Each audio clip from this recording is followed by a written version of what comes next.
আমাদের এই pay scale আগামী বাজেটে যাতে আমাদের জন্য বরাদ্দ রাখা হয় এবং সেই বরাদ্দ দিয়ে যাতে দ্রুত আমাদের পে স্কেল বাস্তবায়ন করা হয়। 17 এপ্রিল শুক্রবার চট্টগ্রাম প্রেস ক্লাবের সামনে আয়োজিত হলো এক বিশাল বিভাগীয় প্রতিনিধি সমাবেশ।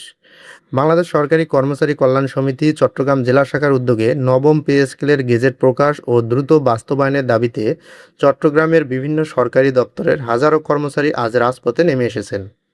এই সমাবেশে সভাপতিত্ব করেন চট্টগ্রাম জেলা শাখার সভাপতি মোহাম্মদ মেহেদী হাসান। প্রধান অতিথি হিসেবে উপস্থিত ছিলেন কেন্দ্রীয় কমিটির আহ্বায়ক জনাব আব্দুল মালেক। প্রধান বক্তা হিসেবে আন্দোলনের যৌক্তিকতা তুলে ধরেন কেন্দ্রীয় সদস্য সচিব আশিকুল ইসলাম। 11 বছর ধরে কর্মচারীদের বেতন বাড়েনি, প্রত্যেকটা দ্রব্য মূল্যের দাম বেড়েছে, সে কথা আপনি বলেন না, আপনার বেতনও তো বেড়েছে।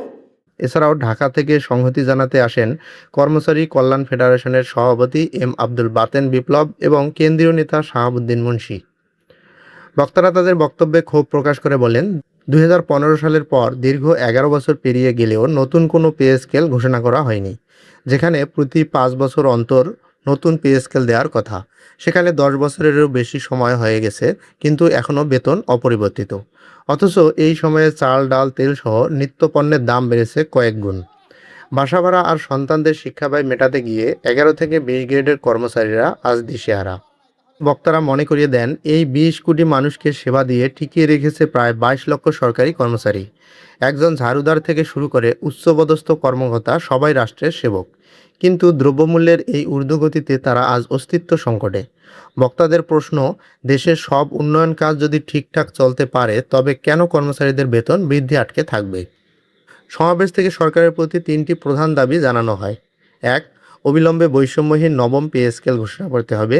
2. পে স্কেল কার্যকরের আগে অন্তর্বর্তীকালীন 50% মহার্ঘ ভাতা দিতে হবে।